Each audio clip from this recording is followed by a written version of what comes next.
تكبير. طيب اما هيك كثير بشحن. شوف هيك معي راح يفتح معك هيك. ابراهيم صينيه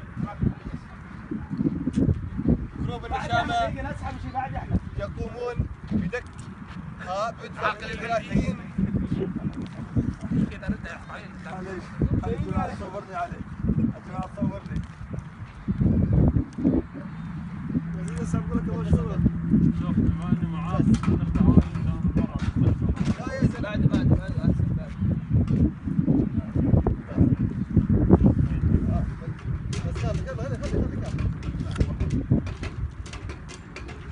كتيبة جروب النشامة الفوج الأول بدك برايميل المندي بيدفع عيار 130. الفوج الاول مندي اذا كنت جاهز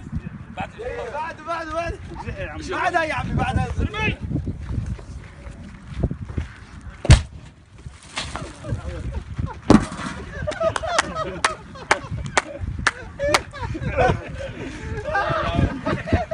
صورت علي صورت والله لا فرص يا شباب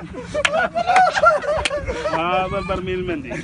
انا شلون اقول يا شباب خلوك الرز والله رز لا رز موجود والله حتى الرزات ذايبات ولا عليه الطعم حتى كل المي امشي هات خرقه في بوطه يا شباب اللي يقدر ياكل ترى هذا شوف بوطه يلا شباب ناكل هيك اكل بس هيك